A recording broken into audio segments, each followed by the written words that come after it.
बात ऐसा है, कल हम लोग फ्रेंच रेवोल्यूशन स्टार्ट कर दिए थे।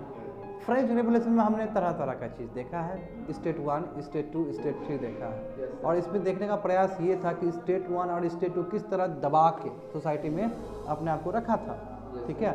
और यही तो कारण है कि 80% जिसका आबादी हो उसको आप शोषण करके रख रहे हैं। 80% पीजेंट्स का आबादी था, तो रिवोल्ट कर दिया, बेस्टाइल का डिस्ट्रक्शन हुआ, उसके बाद बिगुल बज गया फ्रेंच रेवोल्यूशन में 1789 में, समझे। और उसमें हम लोगों ने जानने का प्रयास किए थे कि जो फिलोसोफर थे, एक से एक फिलोसोफर आए, वोल्टेयर आए थे, बता दिए थे तुमको, जॉन लॉक साहब आए थे, जिन्होंने पूरी तरीके से पॉपुलर रूल के ऊपर बात किया था। रूसो जी आए थे, है ना, रूसो ने अपना ये general will is equal to social contract का बात की, जनरल विल के बारे में, उसके बाद सोशल कॉन्ट्रैक्ट के बारे में बात किए थे। ये फिलोसफी इतना इंपॉर्टेंट है कि तुम्हारे एथिक्स में भी पूछा जाता है, जीएस पेपर 4 में, तुम्हारी जानकारी के लिए मैं बता दूँ, ठीक है। जाके खोल के पेपर देख लेना 2015 और 16 का, समझ में आ जाएगा सभी चीज़। चलो, बहुत बढ़िया दिए हैं। तो चलो मैं बात को आगे खींचता हूँ, ठीक है। अब देखो क्या हुआ, माइंड मैप देखना तुम, देखो स्टेट 1, स्टेट 2, स्टेट 3 है। अपना मैप देखते रहना बाबू लोग। स्टेट 1 जानते हो, ऊपर क्लर्जी है, नीचे E2 में नोबिलिटी है, जो मात्र 2% है, मगर 20% ज़मीन हथिया के बैठा हुआ है। और E3 में प्रोफेशनल्स लोग हैं, डॉक्टर है, इंजीनियर्स है, और उसमें सबसे ज़्यादा आबादी 80% किसी का है, तो पीजेंट्स का है। होप तो समझ में आ गया होगा।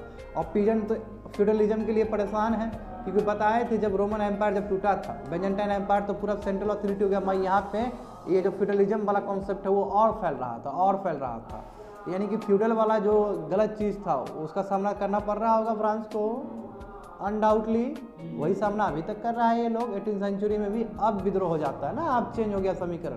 तो देखो, तो ये लोग क्या किए, यहाँ पे ये स्टेट जनरल, वहाँ पे स्टेट जनरल बनाया गया। स्टेट जनरल मतलब सब लोग जो यहाँ पे आएंगे, यानी कि फ्रेंच रेवोल्यूशन 1789 के बाद क्या हुआ, स्टेट जनरल बना, ESTAT जनरल, ठीक है। यहाँ पे क्या हुआ कि ऑल आर इक्वल नाउ, सभी लोग इक्वल होंगे, सबका, ये पार्लियामेंट है, बात समझे ना, एक तरह से पार्लियामेंट है। बाद में इसी को नेशनल असेंबली भी कहा गया, ठीक है ना। और बाद में देखोगे सब्सिक्वेंट ईयर्स के बाद यही नेशनल असेंबली तुम्हारा न्यू लेजिस्लेटिव असेंबली बना है। जैसे हमारा भारत का जब संविधान बन रहा था तो कॉन्स्टिट्यूएंट असेंबली फिर पार्लियामेंट में कन्वर्ट हुआ कि नहीं हुआ, काम कंप्लीट करने के बाद। तो उसी तरह तुम्हारा क्या कि स्टेट जनरल है, उसमें फिर नेशनल असेंबली, फिर नेशनल असेंबली, फिर न्यू लेजिस्लेटिव असेंबली, चीज़ एक ही है, वो समय के साथ चेंज हुआ है, बताएंगे कैसे चेंज हुआ है आने वाले समय में। देखो, तो 1789 से 91 ये पीरियड क्या था, ये इसी पीरियड में इंगेज हुआ था। कौन सा इंगेज था, स्टेट जनरल से तुम्हारा नेशनल असेंबली, नेशनल असेंबली से लेजिस्लेटिव असेंबली, ये 2-3 साल के दरमियान, ठीक है, ये सब चीज़ कन्वर्ट हो रहा है। और लेजिस्लेटिव असेंबली का ही दायित्व रहेगा कि वो फ्रांस के लिए कॉन्स्टिट्यूशन बनाए। जैसे हमारा कॉन्स्टिट्यूशन असेंबली का काम था कि भारत के लिए संविधान बनाए, उसी तरह न्यू लेजिस्लेटिव असेंबली जो बना है नेशनल असेंबली से, जो कि नेशनल असेंबली बना है तुम्हारा स्टेट जनरल से, इसका दायित्व है कि फ्रांस का संविधान का निर्माण किया जाए, समझे ना। और ये सब प्रोसेस हो रहा है। अब संविधान जब बना तो नेशनल कन्वेंशन फॉर्म हुआ, उसके बाद नेशनल कन्वेंशन फॉर्म हुआ, उसमें 2 ग्रुप आए, समझे ना। अब देखो ये कब हुआ, 1792 से लेकर 95 तक हुआ, नहीं कि 3 साल के दरमियान हुआ। तो संविधान बना, संविधान क्या करेगा, नेशनल कन्वेंशन को इस्टेब्लिश करेगा। अब मगर नेशनल कन्वेंशन जब बन रहा था 2 आइडियोलॉजी में डिवाइड हो गया, समझे, एक रिवोल्यूशनरी, समझे, और एक एंटी रिवोल्यूशनरी, यानी कि एक आइडियोलॉजिकल डिफरेंस हो गया। जैसे सोशलिज्म और कैपिटलिज्म आइडियोलॉजिकल डिफरेंस है यहाँ पे। तो रिवोल्यूशनरी मतलब क्या है कि मतलब रिवोल्यूशन करके भी हमको लेना है फ्रांस को, और एंटी रिवोल्यूशन मतलब ये पीस पर बिलीव करेगा ये सब। अब यही इसमें बहुत सारे ग्रुप थे, जैसे तुम्हारा गिरोंडिस्ट थे, गिरोंडिस्ट करके एक आदमी का नाम है, उनके नाम से क्लब रखा गया, यानी कि रिवोल्यूशनरीज के अंदर बहुत सारे क्लब्स आने लगे। क्लब्स मतलब वही ऑर्गेनाइजेशन सब। तो एक ऑर्गेनाइजेशन तुम्हारा गिरोंडिस्ट भी था, और उस समय जो सबसे प्रोमिनेंट था वो जैकोबिन क्लब था। और यही जैकोबिन क्लब का मेंबर तुम्हारा टीपू सुल्तान भी था भारत में, ये समझो बात को। जैकोबिन क्लब बहुत इंपॉर्टेंट हिस्सा है रेन ऑफ टेरर के लिए। अब तुम देखोगे, मैंने तुमको कल से मैं तुमको ये बोल रहा हूँ, और पहले भी मैंने बताया था कि फ्रांस एक इवेंट नहीं, फ्रेंच रेवोल्यूशन एक इवेंट नहीं, एक प्रोसेस है। बात समझ रहे हो, यानी कि लगा सबको कि 1789 में आज़ादी मिल गया, आज़ादी मिलेगा नहीं, आज़ादी बहुत बाद में जाके मिलने वाला है इन लोग को। यानी कि सत्ता गलत आदमी के हाथ में चला गया। जब सत्ता गलत आदमी के हाथ में चला तो फिर से रिवोल्ट करेगा ये लोग, इसलिए बहुत रिवोल्ट हुआ इस बीच में। तो अब बात समझो कि जब तुम्हारा नेशनल कन्वेंशन बना तो उस समय दो आइडियोलॉजिकल डिफरेंस हो गया, दो अलग अलग ग्रुप बन गए, एक रिवोल्यूशनरी ग्रुप बन गए, एक तुम्हारा नॉन रिवोल्यूशनरी ग्रुप बन गए, जो पीस पे बिलीव करते हैं, जो चाहते हैं कि आराम से ट्रांजिशन हो पावर का, आराम से हमारा देश चले। वहाँ रिवोल्यूशनरी में क्या है कि अलग अलग एकदम रेडिकल थॉट वाले लोग सब ऑर्गेनाइजेशन सब आना शुरू हो गए। गिरंडिस्ट एक ऑर्गेनाइजेशन का नाम है, दूसरा जैकोबिन क्लब, जिसमें जैकोबिन क्लब और प्रोमिनेंट हो गया। आज जिसके लीडर थे रोबेस्पियर, यहाँ पे नहीं लिखा है, रोबेस्पियर थे, समझे, रोबेस्पियर थे। रोबेस्पियर तानाशाही बन गया। बताओ, तुमने किंग को हटा दिया ना, लुई 16 को तुमने रिप्लेस कर दिया, तो तुम तो नहीं चाहे कोई तानाशाही बने, मगर क्या हुआ, फिर तानाशाह बन गया। क्योंकि जैकोबियन क्लब का जो मेंबर था रोबेस्पियर, इसने क्या किया, पूरा फ्रांस में कत्लेआम मचा दिया। क्यों? बोला कि जो जो रिवोल्यूशनरी आइडिया से प्रभावित नहीं होगा, जिसको मतलब मंजूरी नहीं है इस चीज को, सब खत्म कर दो, समझे ना, सब खत्म कर दो। इसलिए बोलते बाबू रेन ऑफ टेरर, यानी कि डर का वो समय था, पूरा डर में गया है लोग, मासाकाट। हमारा आइडियोलॉजी में बिलीव नहीं है, मार दो, डायरेक्ट मार दो। ये आलम हो गया था कि बाद में रोबेस्पियर को घेरा गया। बाकी कंट्री, अब तुम समझो, इवेंट समझो, यानी कि एक कंट्री में फ्रेंच रेवोल्यूशन हुआ, ये सब चीज हो रहा है, तो बाकी कंट्री डरेंगे अगल बगल का कि क्या भरोसा, हमारा प्रजा भी विद्रोह कर दे। जाता है मैसेज, ताकि फ्यूडल ट्रेंड्स तो और भी कंट्री में है, अगल बगल कंट्री में है ना, तो डर गया ये लोग। और जब रेन ऑफ टेरर हुआ तो और डर गया, बोला अरे बाप रे, हमारा कंट्री में भी ऐसा हो जाएगा। तो इसलिए रोबेस्पियर को घेरा गया। बाकी कंट्री, ऑस्ट्रिया, तुम्हारा और भी बहुत सारा कंट्री था ऊपर का, वो सब मिल के ना इसको घेरा गया और इसको मारा गया रोबेस्पियर को। और पब्लिक भी सपोर्ट किया, बोला कि नहीं, इसको हटा दीजिए, इसको, ये तो गजब तानाशाही हो गया। ये तो कितना लोग को मरवा, क्योंकि लोग पीस में रहना पसंद करते हैं ना। एक टाइम दंगा हुआ ठीक है, मगर दंगा जब सिविल वार में कन्वर्ट हो जाता है, समझते हो क्या हाल हो जाता है। सीरिया का क्या हाल हो गया, यमन का क्या, अफगानिस्तान देखो, आर यू गेटिंग मी।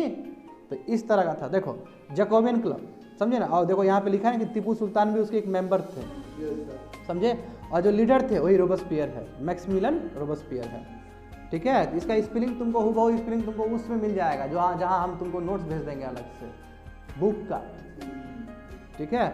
अब देखो ये रिवोल्यूशनरी में बाद में क्या हुआ, बाद में एक बहुत बड़ा आदमी का एंट्री होता है, बाद का बात है, जो कि एक जनरल था, एक सिंपल सिपाही था, और उसने फ्रांस के लिए लड़ा था। तो फ्रांस का पीपल जो है प्रभावित हो गया था उसके कमांडिंग पावर देख के, और वो कोई नहीं बल्कि नेपोलियन था। यानी कि रेन ऑफ टेरर के बाद नेपोलियन आया, और नेपोलियन कभी सोचा भी नहीं था कि वो उस लेवल तक पहुंचेगा, समझे ना, वो हद ऊपर लेवल तक पहुंचा। क्यों? क्योंकि वो ऑर्डिनरी मैन था, कॉमन आदमी था वो। जब कॉमन आदमी, तुम पूरा सत्ता आ जाएगा उसका, तुम समझ रहे हो ना, तो ड्रीम कम्स ट्रू है एक तरह से उसके लिए। तो नेपोलियन बोनापार्ट, ठीक है। तो इस तरह हुआ पीरियड ऑफ ब्लड से, जिसको रेन ऑफ टेरर बोलते हैं। आई होप सो समझ में आ रहा होगा तुम लोग को।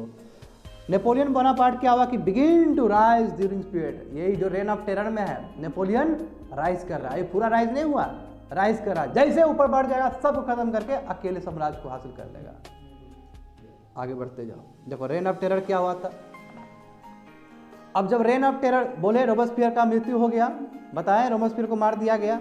जब रेन ऑफ टेरर खत्म हुआ तब एक नया सिस्टम आया कि नहीं, देखिए कोई एक सत्ता पर रहेगा ना, सुनो यार, जब एक कोई सत्ता पर रहेगा तो वो गलत यूज करेगा, वही लुई 16 वाला हाल हो जाएगा, क्वीन वाला हाल हो जाएगा। इसलिए रेन ऑफ टेरर खत्म हुआ तो एक नया सिस्टम को लाया गया, जिसको बोलते हैं डायरेक्टरी सिस्टम, समझे। डायरेक्टरी सिस्टम में 5 डायरेक्टर हो गए और वो हेल्प करेंगे एग्जीक्यूटिव को, यानी कि वही पावर को आप ब्रेक कर रहे हैं। किसी के पास, एक आदमी के पास नहीं हो, जैसे अभी भी बोलते हो कि सबसे पावरफुल इंडिया में कौन है, तो council of minister headed by PM. कोई पीएम नहीं बोल सकता है, कोई प्राइम मिनिस्टर सबसे हेड नहीं है, क्या है, council of minister headed by PM.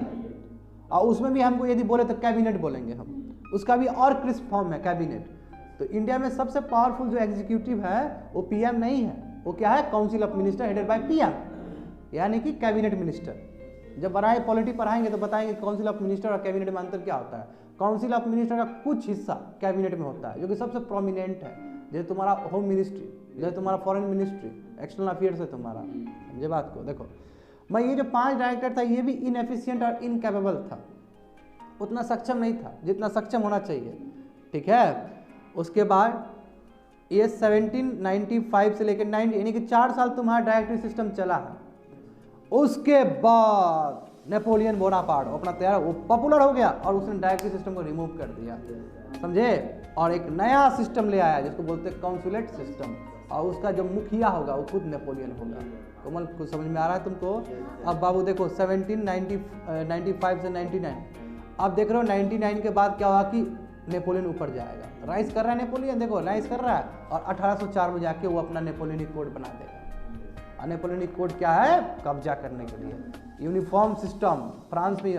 देखो नेपोलियन खाली गलती नहीं है, नेपोलियन ने बहुत रिफॉर्म्स लाए हैं, फ्रांस में तो लाया, यूरोप में भी बहुत रिफॉर्म्स लाया है इसने। यानी कि यूनिफॉर्म वेट सिस्टम होगा, वेट सिस्टम, यानी 1 kg यहाँ पे है बिहार में है तो 1 kg तुम्हारे दिल्ली में भी होगा, दिल्ली में 1 kg है तो तुम्हारे नीचे तमिलनाडु में भी 1 ही kg होगा। पहले अपने अपने हिसाब से kg होता था, तो मैनिपुलेट हो जाएगा।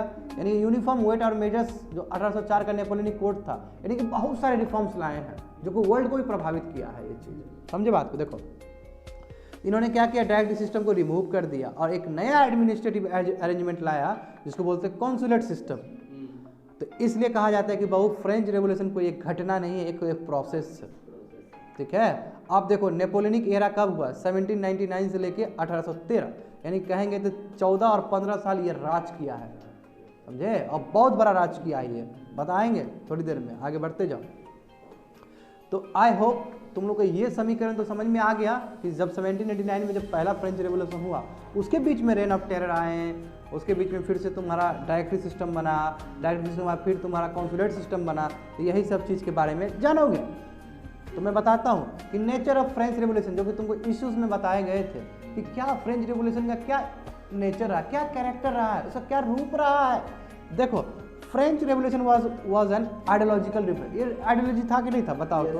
पूरा आइडियोलॉजी था, है ना। और ये बाद में रेन ऑफ टेरर के टाइम में तुम्हारा 2 आइडियोलॉजी हुआ है, और उससे पहले देखो तो क्यों ना आइडियोलॉजी है, लिबर्टी पे बात करता है, फ्रीडम पे बात करता है, इक्वलिटी पे बात करता है, ये भी तो आइडियोलॉजी है। आइडियोलॉजी मतलब एक परसेप्शन, एक व्यूज। नहीं ये पहले बिल्कुल वो आएंगे, अभी बस हम नेचर ऑफ फ्रेंच रेवोल्यूशन बात करें जो 1789 में हुआ है, ठीक है ना। वो तो लंबा चला है, आखिर आफ्टर ऑल आज़ादी तो 1848 में मिलता है फ्रांस को, बात करेंगे।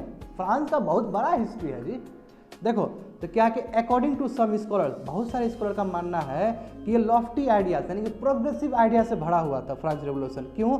हर लोग को लिबर्टी चाहिए, इक्वलिटी चाहिए और फ्रेटर्निटी चाहिए, और यही तो है, यही आइडिया से तो इतना बड़ा कुछ चिंगारी रिवोल्यूशन में निकल रहा था। यानी कि रिवोल्यूशन पूरा इसी बेस था कि सबको बराबर अधिकार, स्टेट थ्री को काहे दबा कर रखोगे, सबको बराबर अधिकार दो। इसलिए हम कह सकते हैं कि फ्रेंच रिवोल्यूशन एक आइडियोलॉजिकल रिवोल्यूशन है, ये तर्क के द्वारा।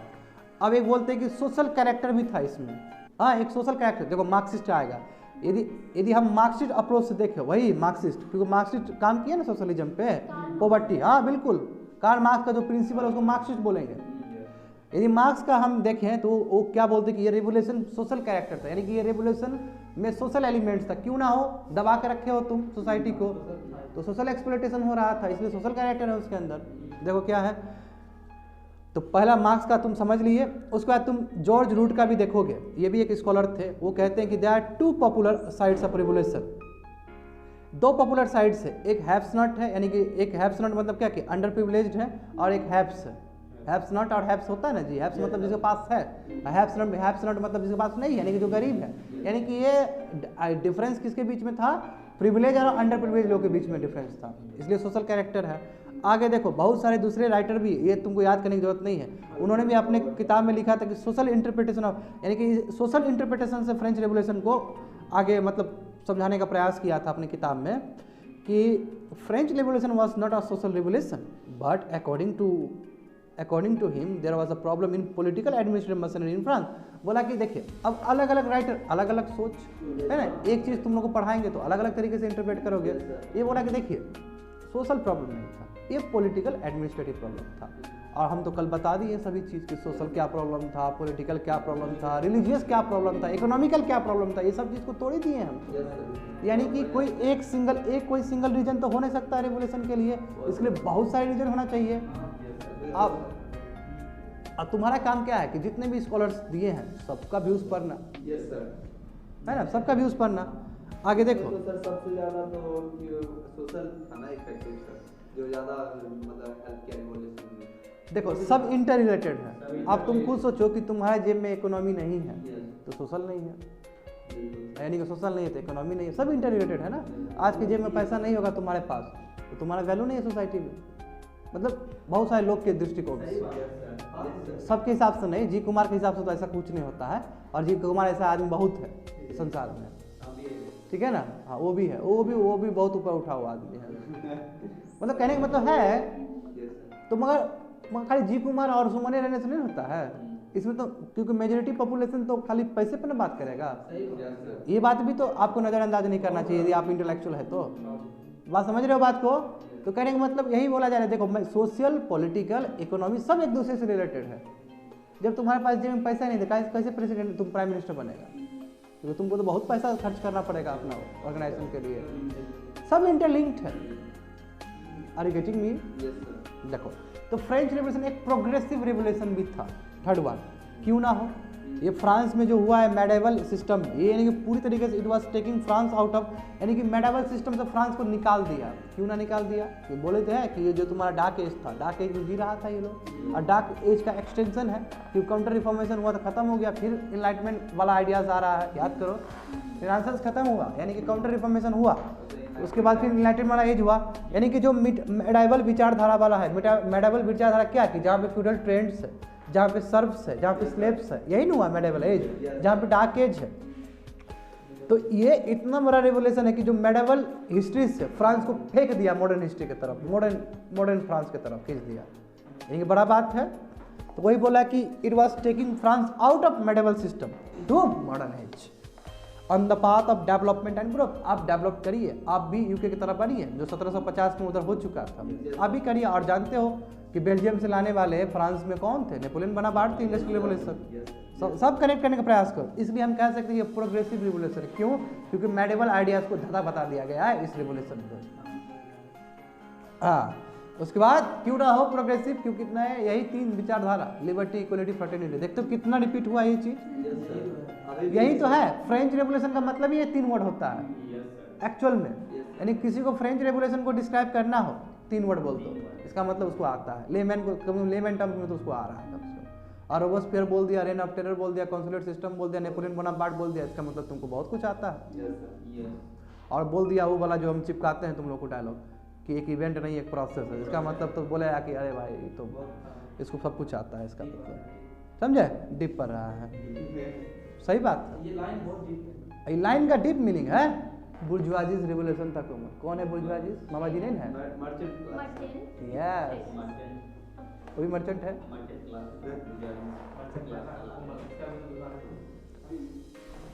देखो तुम लोग देखो, सेल्फ एम्प्लॉयड और ट्रेडर्स में अंतर होता है, बुझने आता है कुछ? सेल्फ एम्प्लॉयड मतलब दुकानदार जो होते हैं ना, उसको सेल्फ एम्प्लॉयड कहा जाता है। और ट्रेडर्स मतलब होता है बड़ा बड़ा करने वाला। मर्चेंट मतलब क्या? बड़ा बड़ा उद्योगपति, समझे? हाँ समझे ना? देखो तो बुर्जुआजी क्लास में हेट्रोजीनियस ग्रुप्स थे, अलग अलग तरह के थे। लिबरल्स लोग क्यों ना हो, तो हम तो बताएं बढ़िया क्लास हमेशा लिबरल्स होगा, कल बताया कि नहीं बताया गया था? उसमें बिजनेस क्लास होंगे, कॉमर्शियल क्लास होंगे, इंडस्ट्रीज क्लास होंगे, और भी बहुत सारे प्रोफेशनल्स होंगे। और यही तुम्हारे थर्ड स्टेट के पार्ट थे, और ये अंडर प्रिविलेज थे, है ना? तो इसलिए बुर्जुआजी रिवोल्यूशन हो जाएगा। क्यों? क्योंकि ये ऐसा तबका है कि जो पैसा से स्ट्रांग है, मैं उसको दबाया जा रहा है, और जब रिवोल्यूशन होगा तो ये फाइनेंस कर देगा, तो समझ रहा है कितना बड़ा विद्रोह हो जाएगा। अमेरिका में भी तो सर यही हुआ था, ऑब्वियसली वहाँ भी बुर्जुआजी क्लास रिवोल्ट हो गया। ये नियम है, संसार का नियम है ये। बुद्धिज्म और जैनिज्म पे भी कनेक्ट करते हैं इसको। वैश्यस क्लास की वजह से ही ना बुद्धिज्म और जैनिज्म इतना प्रॉस्परस किया है। देखो ये लोग क्या करते थे, बहुत टैक्स देते थे, बहुत सारा ड्यूटी देते थे, देवर अगेंस्ट, और इन लोगों को पसंद नहीं था। का ये प्रिविलेज तो बहुत इंजॉय कर रहा है फर्स्ट और सेकंड स्टेट्स, ठीक है? तो इसलिए बुर्जुआजी जो ग्रुप है, जिसमें बहुत प्रोफेशनल्स, बहुत तुम्हारे बिजनेस क्लास, बहुत सारे लोग लिबरल्स, बहुत सारे कमर्शियल क्लास है, ये क्या बोले? रेवोल्यूशन लाएंगे, जरूरी है, अब दब के नहीं रह सकते हम। इसलिए इंपॉर्टेंट रोल प्ले किए हैं नेशनल असेंबली बनाने में। बताया कि नहीं बताया गया था अभी? नेशनल असेंबली कैसे, ऊपर जाओ फिर से, ऊपर जाओ एक बार, देखो मैम देखो नेशनल असेंबली कैसे बना, ऊपर जाओ फिर से 10 बार विजिट करो, ठीक है? स्टेट जनरल के बाद नेशनल असेंबली। क्यों? क्योंकि बोला कि हमारा भी वॉइस सुना जाए, हम इतना रेवेन्यू देते हैं, हमारा टैक्स देते हैं, नो टैक्सेशन विदाउट रिप्रेजेंटेशन। हाँ अभी तक है ना, कितना बढ़िया शब्द है, देख रहे हो। उसके बाद क्या कि इंपॉर्टेंट रोल प्ले किया है नेशनल असेंबली बनने में। फिर नेशनल असेंबली वही कॉन्स्टिट्यूशन असेंबली बना, है ना, यानी कि लेजिस्लेटिव असेंबली बना तुम्हारा, और इसका काम है संविधान बनाना। संविधान के बाद फिर नेशनल कन्वेंशन बना, नेशनल कन्वेंशन के बाद 2 आइडियोलॉजिकल डिफरेंस वाले ग्रुप आ गए। तो यही तुम्हारा क्यों नेशनल असेंबली में तुम्हारा ये बुर्जुआजी क्लास का भी इंटरेस्ट को रखा गया। यस, हम आपको इग्नोर नहीं कर सकते, क्योंकि हमारा तो ये इकोनॉमी उसी पे बेस्ड है, अगर उसको इग्नोर पूरा करेंगे तो फिर तो तुम वैसे क्लास पूरे। अब देखो बेगूसराय है, आज हम लोग बेगूसराय में बैठते हैं, बेगूसराय के बारे में देखो सबसे पहले तो हमको हर एक चीज़ से रिलेट करना होगा।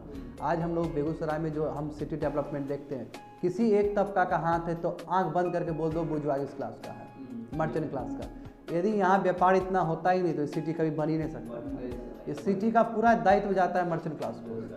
अब भले ही तुम गरिया दो उसको कि आप अपने पैसे के लिए करते हैं, भाई उसके वजह से सिटी डेवलप्ड हुआ, उसके वजह से तुम्हारा लोग बाहर से आते हैं यहाँ पे।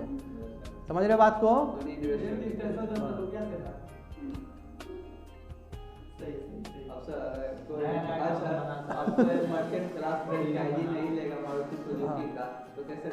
कैसे डेवलप होगा? मिडिल क्लास तो ले नहीं सकता, ठीक है। अभी तुम बोल रहा है कि चाइनीज ओप्पो मोबाइल है, तुम बोला चाइनीज भेजा है पैसा कमाने के लिए। अरे भाई तुमको नीड्स भी तो है, नीड भी तो है तुमको।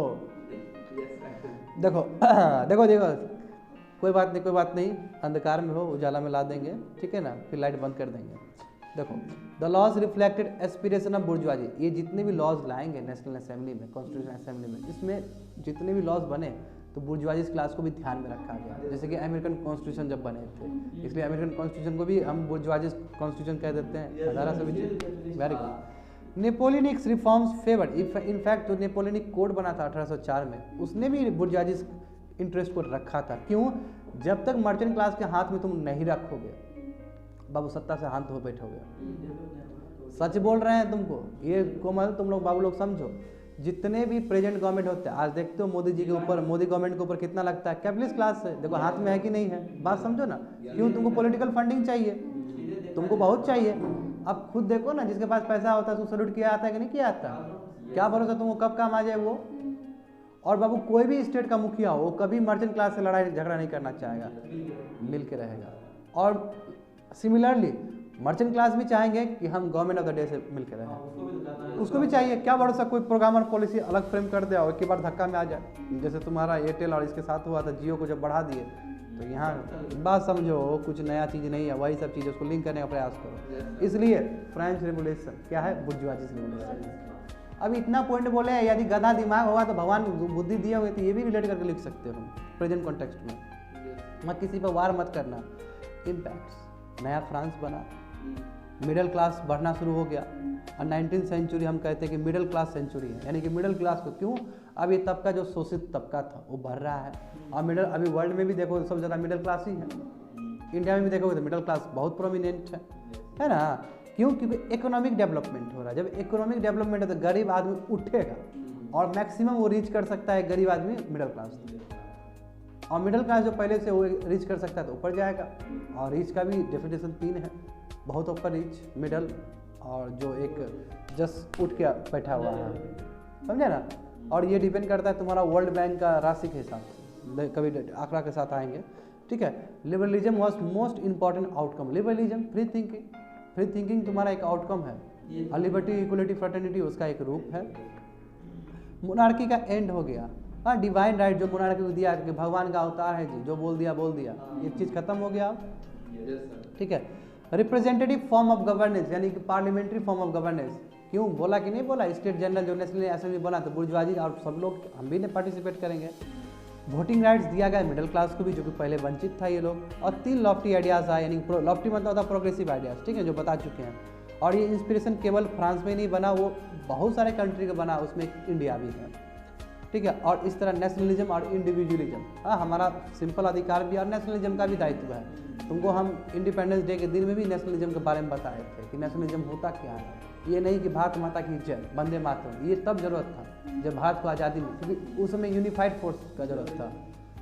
अभी जब कंट्री स्टेबल हो गया है तो ये सब करने की क्या जरूरत है तुमको? अभी सिंपल है कि अपना पढ़ाई लिखाई पे ध्यान दो। तुम स्टूडेंट हो तो तुम पढ़ाई लिखाई पे ध्यान दो, हम टीचर है तो हमको पढ़ना। यस, अब मान लो कि इसी पे किसी का आक्रमण हो, ऐसा ना हो, मान लो कि आक्रमण हो गया, तब हम भारत माता की जय बोल के सबको पावर बढ़ाएंगे कि कंट्री पे आगे आक्रमण हो रहा है। जैसे चाइनीज इनकर्शन तुम्हारा गलवान वैली में हुआ है, उस समय तो बोले कि एक भारत श्रेष्ठ भारत, सबको कंपाइल किए कि नहीं किए। और चाइनीज, जबकि जो लड़का PUBG खेलता था वो, उसको भी समझ में आ गया कि जरूरी है बैन करना, वो भी शांत रह गया। क्यों? क्योंकि देश का बात है ना। जब देश सबसे सर्वोपरि है, तुम आओगे जाओगे, मत देश जो है वो रहेगा, समझे ना। यदि तुम्हारी तरह ही निगेटिव सोचते तो बाबा हमें तो इतना मेहनत क्यों करते हैं इस देश को करने के लिए। अब इनका देखो, अब तुम खुद सोचो कि ये जो पढ़े हैं उससे हमको लाभ मिल रहा है कि हमको पढ़ना है। ये जो पढ़े हैं SC ST को भी रिजर्वेशन दे दिए कि अब वो भी कलेक्टर बन सकता है। और गेटिंग भी कलेक्टर का बाबू पोस्ट कोई नहीं हटा सकता है, संवैधानिक पोस्ट है। इसलिए तुमको पता है कोविड-19 में भी तुमको कलेक्टर का वो करना पड़ा, एग्जाम देना पड़ा। समझ रहा है? कुछ दिमाग है तुम लोग का, बोगस दिमाग है तुम लोग का। बात समझो इस चीज को, समझे ना। इसलिए बोलते कि इनके तरह बनो, यानी कि ये तो चले गए। मैं संविधान में जो लिख दी है, जो अंडर प्रिविलेज वाले लोग थे, SC ST को कितना दबाया जा रहा था, हाँ बहुत दबाया जा रहा था। इन्होंने रिजर्वेशन दे दिया, अब SC ST वाले लड़का वो भी उठ के तुम्हारा कलेक्टर बन जाता है, वो भी जज बन जाता है। Because of him, because of his contribution, because of his knowledge, because of his hard work. तो समझना होगा तुम लोग को भी ये चीज, समझे। तो यही बोलते हैं, एक आदमी जो पढ़ता है बढ़िया से ईमानदारी से अपना पूरा समय देता है तो आने वाला जनरेशन को प्रभावित करता है इनके तरह। और यहाँ पे तुम लोग को क्या है, चूल मचा हुआ है ना। देखो तो नेशनलिज्म का बात आएगा तो बाबू ठीक है, हाँ बात उठेगा ही, फिर बात दूर तक जाएगी। जो बात है नेशनलिज्म और इंडिविजुअलिज्म का बात है। काहे कि देश में क्या है कि नेशनलिज्म का परिभाषा अपने अपने हिसाब से लोग डिफाइन कर रहा है, सहूलियत के हिसाब से। भगवाधारी अपने हिसाब से करता है, लिबरल लोग अपने के हिसाब से करता है। मत देश एक रखना है किसी तरह, और देश एक रखना है तो अपना मेहनत करो, जो भी इंडिविजुअल लेवल पे हो तुम। और गेटिंग मी, और ये अटैक था इरेशनल थॉट पे। जो इरेशनल तुम इलॉजिकल सोचते हो, ये झूठ मूठ का चर्च है, ये है जो भी थ्योरी दे दिया है बाइबल का, यही सब सही है। अब इस चीज़ का तो निंदा हो ही रहा है रिफॉर्मेशन में भी, हाँ रिनासांस में भी। तो देख रहे हो किस तरह अटैक हो रहा है। फ्रेंच रेवोल्यूशन में कितने आइडियाज़ के ऊपर इंडिविजुअलिज्म बढ़ाया जा रहा है, नेशनलिज्म, ह्यूमैनिज्म क्यों नहीं बढ़ाया जाएगा। एक से एक पेंटिंग आ रहा है वहाँ पे, humanism. I hope Mona Lisa painting भेज दिए थे, डायग्राम भेज दिए थे। अच्छा इन लोग को दिखाए थे। चलो ऐसे देखोगे तो लगेगा तुमको देख रहा है, ऐसे देखोगे तो फिर लगेगा तुमको देख रहा है, ठीक है ना। कि तुमको नहीं देख रहा हो, हमको भी देख रहा है, हम भी बगल में बैठे हुए हैं। यानी कि ऐसा एंगल है उसका, हर जगह से तुम सबको देख रहा है, सबको देख रहा है। देखो तो फ्यूडलिज्म बाबू जो ये ट्रेंड था लैंडलॉर्ड वाला, हाँ क्या बात, व्हाट इंटरप्रिटेशन। तो क्या बहुत अच्छा इंटरप्रिटेशन किए हो तुम। ऐसा ही विजन होना चाहिए कि बैठो सबको देखो। क्या बात है, तुम तो फिलोसोफर निकल रहा है। हाँ तो फ्यूडलिज्म क्या हुआ, फ्रांस में एबोलिस्ट हो गया, फ्यूडल प्रिविलेजेस खत्म हो गए, पॉलिटिकल पावर शिफ्ट हो गया, नोबिलिटी की तरफ मिडिल क्लास में आने लगा, समझे। और ये जो ओल्ड रिजिम था, बॉर्बन डायनेस्टी, तबाह खत्म। हाँ वही लुइस 15, 16 ये सब बॉर्बन डायनेस्टी के थे। और revolution brought substantial change like free trade. हाँ फ्री ट्रेड आना शुरू हो गया, समझे ना। राइट टू प्रॉपर्टी को रिकॉग्नाइज किया। अब मतलब जो स्टेट 3 में जो लोग है उसका भी प्रॉपर्टी हो सकता है। अब खाली लैंडलॉर्ड खाली दबा के नहीं रखेगा 20%, अब डिस्ट्रीब्यूशन होगा उसका, समझे। अब सेपरेशन ऑफ पावर का ही बात हुआ, यूनिफॉर्म सिस्टम ऑफ एडमिनिस्ट्रेशन भी बना, है ना। सबके लिए जुडिशियल सिस्टम को फिर से वो रिवाइव किया गया, ठीक से बनाया गया, कोडिफाइड बनाया गया।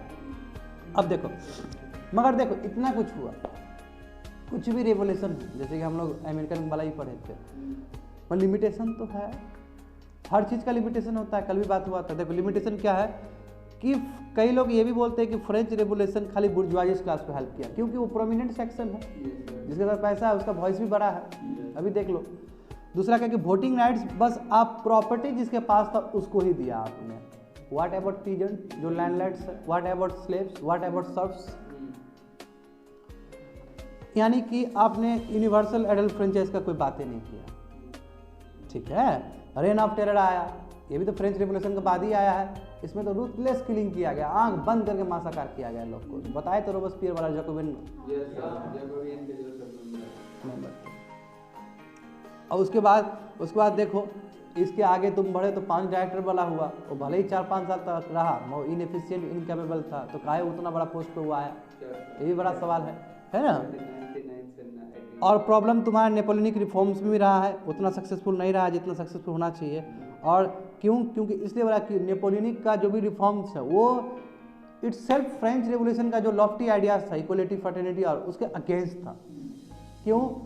अरे ये भी तो तुम्हारा शासक बन गया ना, शासक बन गया तो काय का लिबर्टी, इक्वलिटी और फ्रेटर्निटी, समझ में आ रहा है ना। तो यही तो कारण है कि जो अभी जो मैक्रोन है वहाँ के फ्रेंच के प्रेसिडेंट, आप समझो इससे, वो बोले ना कि हम सेकुलर पे कोई वो नहीं करेंगे, यही तो कारण है। जो बोलना है बोलो। क्यों? क्योंकि देख रहे हो कितना कुछ हो रहा है, समझ में आ रहा है ना। देखो अब बाबू नया इश्यूज, तो कुछ इश्यूज कवर कर देंगे। अब खत्म कर, फ्रेंच रेवोल्यूशन खत्म कर चुके हैं, अब नेपोलियन का उदय, ठीक है। तो कुछ क्लास अभी भी करवा देते हैं। Rise and fall of Napoleon, यानी कि किस तरह नेपोलियन उठा है, किस तरह नीचे गया है। इसमें क्या क्या इश्यूज बाबू लोग को पढ़ना होगा। देखो नेपोलियन चाइल्ड है रेवोल्यूशन का, यानी कि जो इतना बड़ा फ्रेंच रेवोल्यूशन हुआ उसका बच्चा है नेपोलियन, यानी कि वहीं ग्रूम हुआ है, वहीं वो सीखा है, और वहीं फिर रेवोल्यूशन क्रश करते हुए सबसे ऊपर शिखर तक पहुंचा है। नंबर 1, क्या फैक्टर्स रहे कि नेपोलियन ऊपर तक पहुंच गया। दूसरा क्या है कि, और क्या फैक्टर्स रहा कि वो अर्थ से फर्श तक पहुंचा है, समझे। उसका यदि कई लोग कहते हैं कि यदि फ्रेंच रेवोल्यूशन नहीं होता तो नेपोलियन भी नहीं आता। देखो क्यों है तो पहले समझ लो, यानी ये कितना बड़ा बड़ा इश्यूज को डील किए जा रहे हैं। आप देखो कंटिनेंटल सिस्टम, अब यही बाबू, यही तो हम बोलते हैं ना, यूरोप को ये कर दिया, यही कंटिनेंटल सिस्टम बाबू तबाह कर दिया था, कब्जा पूरा फुल पावर, समझा। जैसे जी जिनपिंग कर रहा है ना अभी यहाँ पे एशिया में दबदबा, सोचो ऐसा ही कुछ।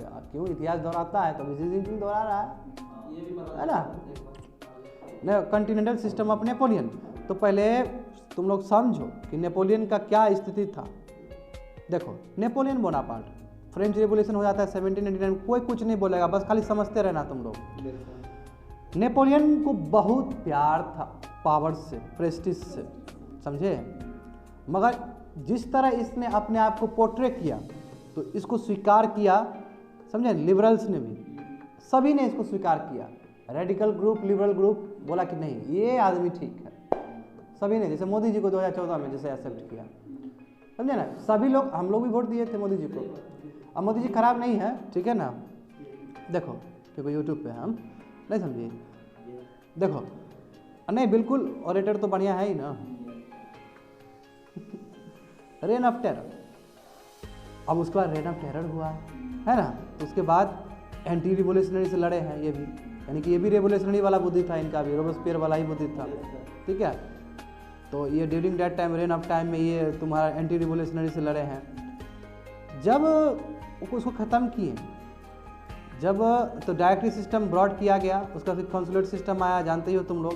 पीपल को लगने लगा कि यस यही तो आदमी है जो कि फ्रेंच रेवोल्यूशन का आइडियाज बाकी यूरोपियन कंट्रीज में फैला सकता। सब वेलकम किया, आइए आइए आइए, भर दो झोली मेरे मोहम्मद, आओ आओ आओ, ठीक है ना। सबको बुलाया, मैं जो आपको जो आके जो कब्जाया है ना बाबू, जाओ जाओ जाओ, ये वाला हाल हो गया। अभी दिखाएंगे तुम लोग को, दबा कर दिया ये लोग। क्यों? अपना हित और कीन को रख दिया, दूसरा जगह पे अपना रख दिया, अपना ममेरा भाई को, चचेरा भाई को, ककेरा भाई को डाल दिया। नहीं होता है, हमारी जुबान में है।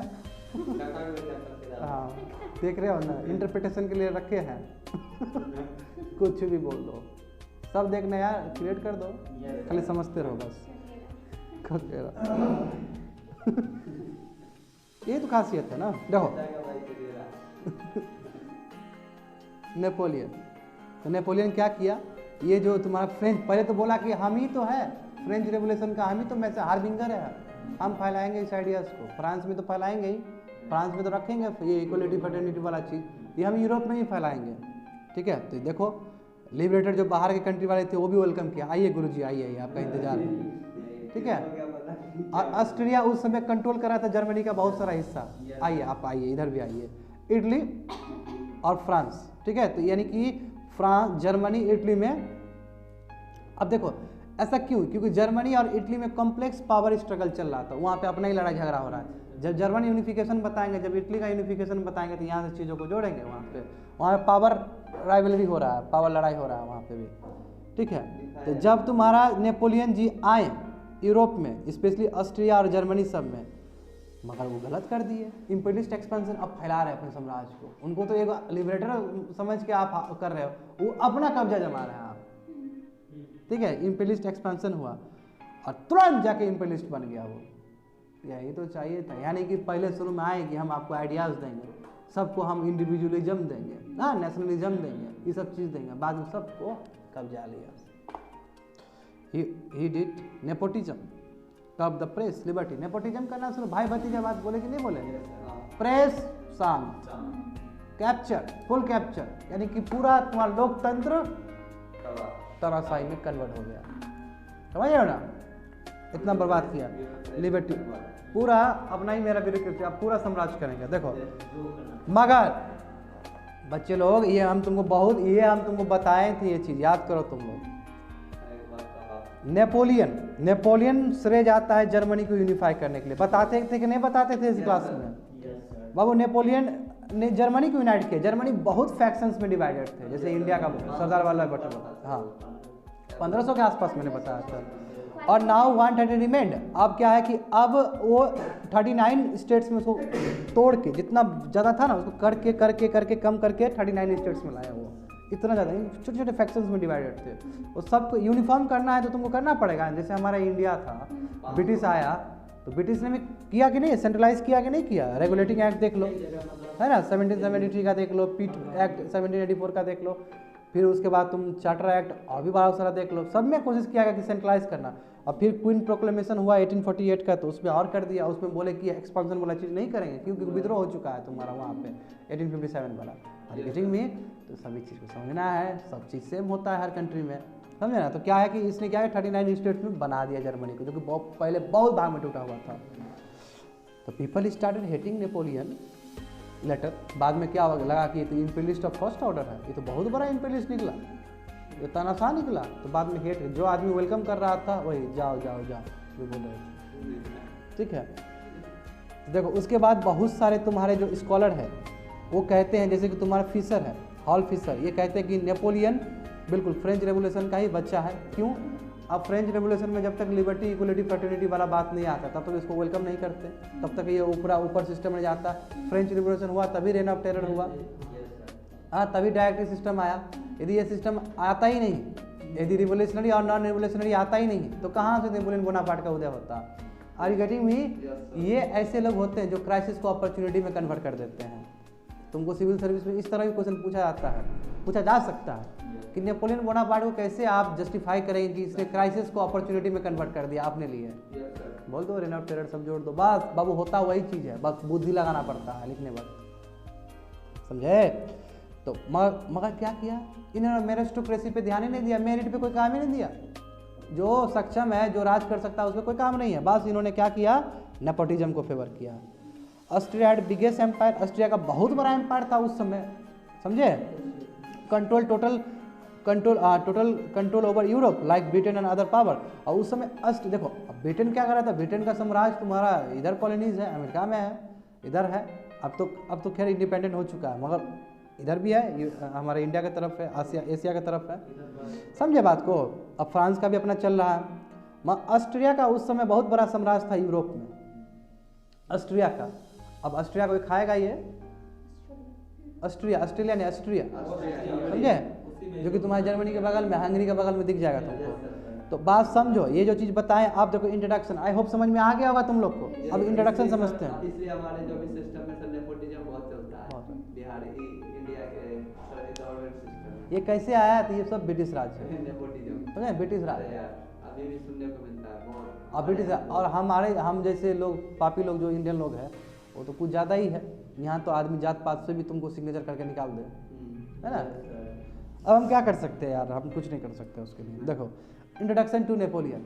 अब नेपोलियन क्या है कि नेपोलियन बाबू 15 अगस्त को जन्मा था 1769 में, ठीक है, फ्रांस में। जगह याद करने की कोई जरूरत नहीं है। It was not only successful military commander. देखो इनके बारे में देखो, वो खाली मिलिट्री कमांडर ही नहीं थे, बल्कि एक ग्रेट एडमिनिस्ट्रेटर भी थे। ऐसे कोई नहीं पहुंचता है शिखर पे, कुछ हुनर होना चाहिए। जैसे एडल्फ हिटलर, कितना एडल्फ हिटलर दुनिया का सबसे बड़ा ऑरेटर माना जाता है। ऑरेटर बाबू वो मतलब है ना बाबू, करंट लगा देता था जब बोलता था। जब एडल्फ हिटलर को बताएंगे तो 2-3 वीडियो भी भेज देंगे तुम लोग को, देखना। यानी कि लोग उठ जाता था जब बोलता था और लोग चिल्लाना शुरू कर देता था। एडल्फ हिटलर का इतना कन्विंसिंग पावर था जब स्पीच देता था वो, समझा? क्योंकि देखो उसने ज्यूज को मरवा दिया। जब तक पब्लिक सपोर्ट नहीं मिलता, यानी कि तुम गलत काम कर रहे हो, पब्लिक सपोर्ट कर रहा है तुमको, क्योंकि किसी को मरवाना तो गलत काम है। इसका मतलब कितना बड़ा ऑरेटर होगा कि कन्विंस कर दिया सबको। और सच बोल रहे हैं, बहुत बड़ा ऑरेटर था एडल्फ हिटलर। तुमको वीडियो भेज देंगे, उसमें तुमको सब समझ में आ जाएगा, समझे? यानी कि on the similar line Napoleon Bonaparte भी बहुत बड़े मिलिट्री कमांडर थे as well as great administrator थे।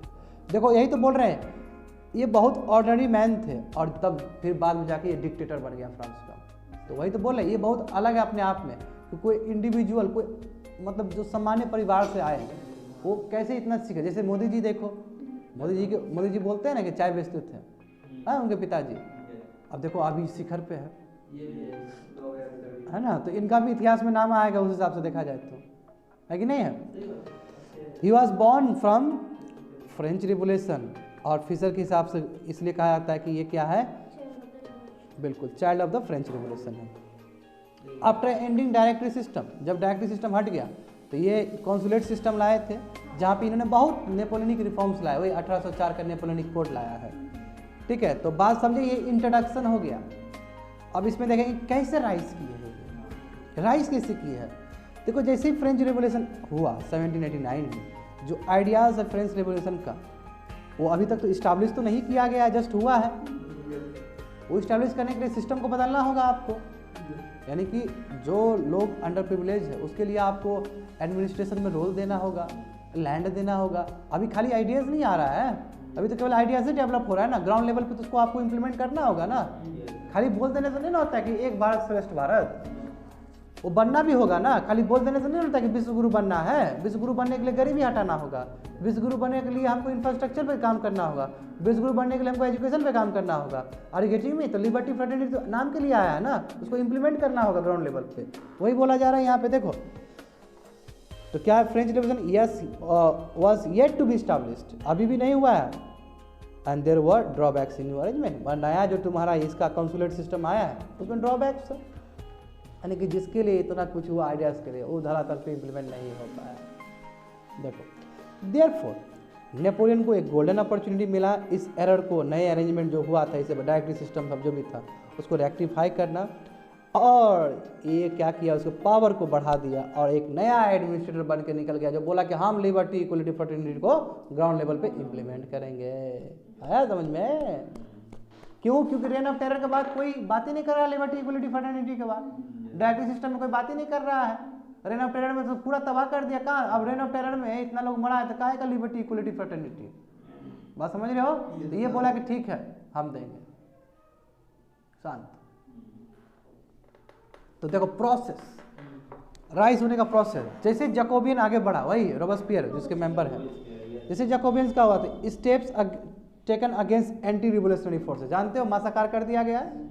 रिवोल्यूशनरी में विश्वास करने वाला को वेलकम है इनके तरफ से। जो लिबरल थिंकर है, जो प्रोग्रेसिव थिंकर है, उसको काट दे रहा है, मार दे रहा है, समझे? This was the period in which Napoleon got the opportunity to become the part of military to fight against anti revolutionary forces. और ये जो रेन ऑफ टेरर में नेपोलियन को मौका मिला था कि वो मिलिट्री सर्विस प्रोवाइड कर सके, और था उसी विचारधारा से रिवोल्यूशनरी वाला थॉट प्रोसेस। और ये मिलिट्री कमांडर, मिलिट्री बना दिया गया, मिलिट्री सर्विस प्रोवाइड कर रहा है, समझे ना? और इनका काम को सराहा गया। देखो कुछ भी गलत काम होता है मेजोरिटी सपोर्ट करता तो हो जाता है ना। आज मोदी जी है कि नहीं है ऊपर में, है ना? माइंड आप तो दिमाग आदमियों को खुल रहा है, माइंड खुल रहा है सबका, ठीक है ना? बिल्कुल यूट्यूब बहुत बड़ा रिवोल्यूशनरी है एक्चुअली। कोमल समझ में आ रहा है? समझ में आ रहा है तुमको? This was the period in which Napoleon got the opportunity to become the part of military to fight against anti-revolutionary forces, and during this process he displayed his military tactics and his skills and gained popularity. तो उस समय क्या हो कि military अपना skills दिखाया, development दिखाया, समझे, और पॉपुलैरिटी में बड़ा, वाह क्या कमाल का है कमांडर, वाह, खुश हो गया, बहुत खुश, पॉपुलर हो गया। जब पॉपुलर हो गया एक बार चेहरा तो जानते हो, कन्हैया कुमार बन जाओगे सभी लोग। और फिर बीजेपी से आदमी आएगा, उसको देशद्रोह बता देगा, देशद्रोह बता देगा, ये तो चलेगा ही, है ना, आरोप प्रत्यारोप चलते रहेगा इधर में। He created an identity for him, और अपने लिए वो एक आइडेंटिटी बनाया फ्रांस में। And there was an excess of radicalism during the, जानते हो रेन ऑफ टेरर में एक्सेस रेडिकलिज्म हो रहा है, रेडिकल थॉट्स बर्बाद हो। And people were tired of war, people थक गए, ब्लड सेट, है ना, देख रहे हैं हर जगह तुम्हारा वार हो रहा है, मारकाट हो रहा है, परेशान हो गया, इसलिए उसको स्टेबिलिटी चाहिए, उसको पीस चाहिए, लॉ एंड ऑर्डर शांत चाहिए उसको। डायरेक्टिव सिस्टम ने कुछ सोल्यूशन ही नहीं दे पाया इस प्रॉब्लम जो रेन ऑफ टेरर के लिए हो रहा था। It failed to give direction to the revolution, जो रिवोल्यूशन जिस हिसाब से आगे बढ़ना चाहिए था, और लिबर्टी, इक्वलिटी, फ्रेटर्निटी जो भी आइडियाज थे, और थर्ड स्टेट को जिस तरह प्रॉब्लम था उसका एड्रेस करना चाहिए था, ये नहीं करा, समझे, डायरेक्टिव सिस्टम नहीं किया। इस सिचुएशन का फ़ायदा उठाते हुए, इस क्राइसिस को फ़ायदा उठाते हुए नेपोलियन राइट चॉइस था उस समय पीपल के लिए। और क्यों? क्योंकि उसको मॉडरेट्स ने भी और एक्सट्रीमिस्ट में भी सिमिलरली, जैसे गांधी जी को किया था, देखो यहाँ कितना बढ़िया लिखा है, देखो मेरा माइंड का उपज है, सिंपली जैसे गांधी जी ने किया था, गांधी जी को किया गया था, गांधी जी को दोनों ने किया। भगत सिंह गांधी जी को नहीं मानते थे, मानते थे गांधी जी को, तो हिंदू मुस्लिम दोनों मान रहा, इंटेलेक्चुअली मान रहा था, सिंपल आदमी भी मान रहा था, समझे। तो नेपोलियन को भी कुछ इसी तरह माना गया, समझे, और इसलिए कह सकते हैं कि नेपोलियन ही चाइल्ड है किसका, फ्रेंच रेवोल्यूशन का। अब देखो उदय हो गया, बहुत मजा आया तुम लोग को उदय देखते हुए, है ना। अब फर्स्ट पे कैसे आएगा, देखो ये आदमी, decline of Napoleon part 1, introducing, ठीक है। इसमें देखेंगे कि इंट्रोडक्शन पहले हम लोग देखेंगे, इंट्रोड्यूस कर दो, पहले कर चुके हैं, नेपोलियन कहाँ से क्या आया ये वो, इसलिए लिखा है कि इंट्रोडक्शन दे दो।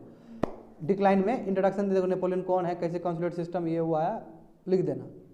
दूसरी बात, सबसे बड़ा बात है कि उसका पर्सनैलिटी में बहुत लूफॉल्स था, समझे ना, वो सुनता नहीं था, सुनता नहीं था, ओवर कॉन्फिडेंट, कर लेंगे, देख लेंगे,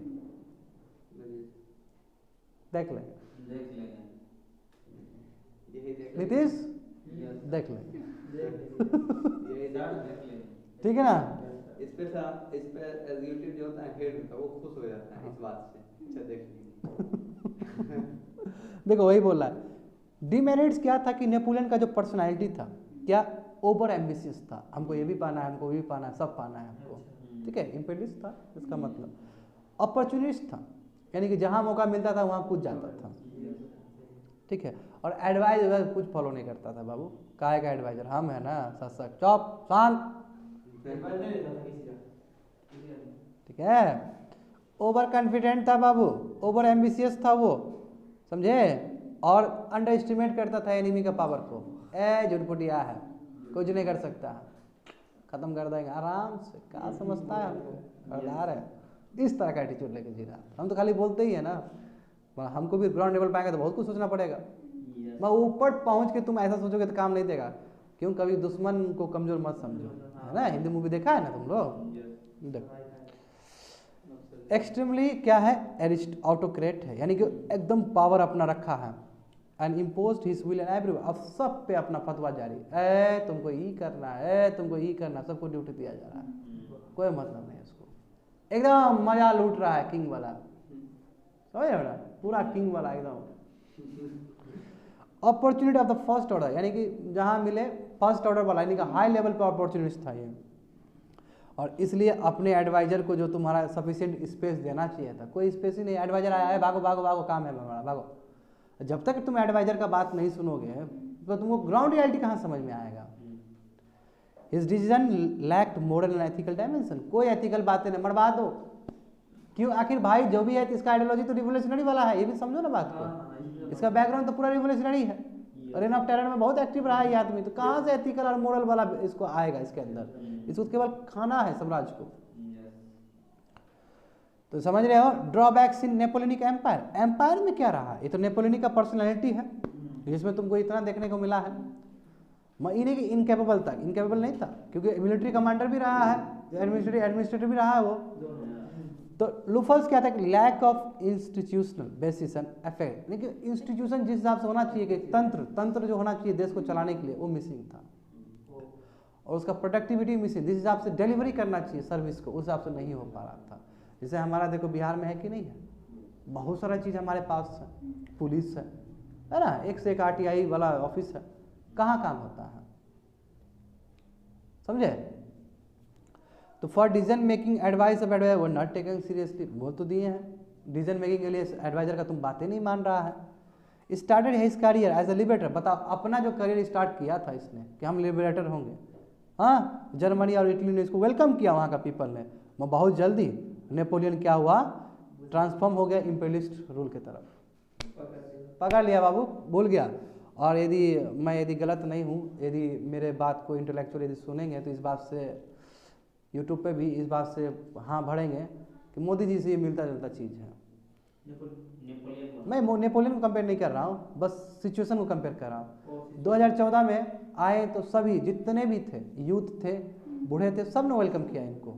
मैं ये तो कभी नहीं सोचे थे कि ये पोलराइजेशन कर देंगे देश में, ये तो कभी नहीं सोचे थे कि ये चल जाएंगे वहाँ पे हिमाचल प्रदेश या उत्तराखंड में चल जाएंगे, तपस्या करेंगे और यहाँ 4th फेज ऑफ वोटिंग चल रहा होगा, ये तो कभी कोई नहीं सोचा होगा।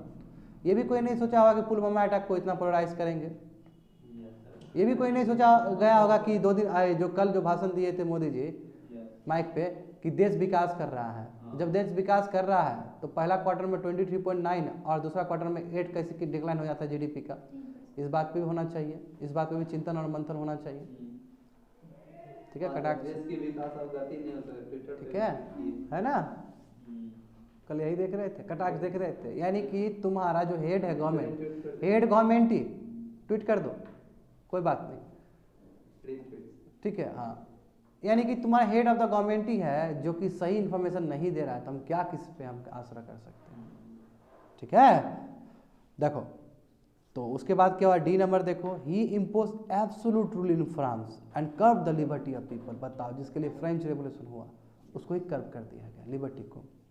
एब्सोल्यूट रूल फ्रांस में चल रहा है, कोई बाबू लिटिल डेमोक्रेसी में तो कोई बिलीव ही नहीं है, इनको कोई डेमोक्रेटिक आइडियल में बिलीव नहीं है। बताओ, फ्रेंच रेवोल्यूशन इसी के लिए हुआ था।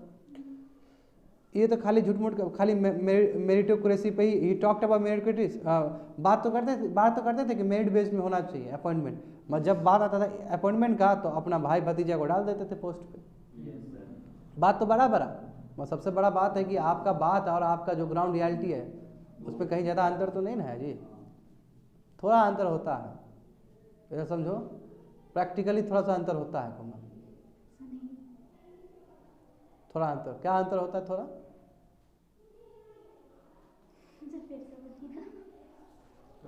फिर आएंगे ना गाना गाएंगे तो फिर याद कर लेना, और उसमें थोड़ा मुखरा भी डाल देना तुम, ठीक है। तो यानी कि मेरिटोक्रेसी पे बात तो करते थे मगर अपने किथ और किन को पोस्ट पर रख देते थे। नेशनलिज्म का बात करते थे, जब नेशनलिज्म का बात करते थे तो फिर एक्सपांसन भी तो कर ही रहे थे। एक्सपांसन करना मतलब क्या हुआ कि जर्मनी, इटालियन जो स्पेनिश पीपल है इसको तो आप ताट पर रख दिए, इसका नेशनलिज्म नहीं होगा, खाली फ्रांस का नेशनलिज्म होगा। जब आपको लिबरेटर बोल के, आपको लिबरेटर का हार्बिंगर बता के, मैसेंजर बता के आपको वेलकम कर रहा है, तो उस कंट्री को भी आप प्रकाश दिखाइए, है ना। उस कंट्री पे तो आप उसका नेशनलिज्म को खत्म कर दिए, उसका इंडिविजुअलिज्म खत्म कर दीजिए, खत्म कर दिए। आई होप समझ में आ रहा होगा। He initiated the policy of war and conquest. बताओ ये क्या कर रहा है, वार करना है, आप पॉलिसी वाला वार चल दिया, वार करो जीत लो। व्हाट इज दिस, जो कि पूरी तरीके से अगेंस्ट है फ्रेंच रेवोल्यूशन के आइडियाज के अगेंस्ट है। ये जो इनका इम्पीरियलिस्ट एटीट्यूड था ना बाबू, ये कॉन्ट्राडिक्शन था नेशनलिस्ट पॉलिसी से एंड ग्रोथ ऑफ नेशनलिज्म से, यानी कि जो ये कर रहे थे ठीक अपोजिट था जो लोग सोचे थे। आगे देखो, because of his policy anti Napoleonic protest began in different parts of Europe. वह इनका जो इम्पीरियलिस्ट एटीट्यूड देखा तो जहाँ जहाँ इसको वेलकम किया जा रहा था और भी बहुत सारे यूरोप पार्ट में बोला कि नहीं नहीं नहीं इसको भगा होगा, ठीक नहीं है, खा जाएगा यार, ये तो पूरा कर्व कर देगा ये तो कंट्री को। तो his reforms were called Napoleonic reforms, Napoleon code बोल सकते हो, और इसमें लॉट ऑफ लिमिटेशंस समझे। तो कल का क्लास करेंगे आने वाले समय में।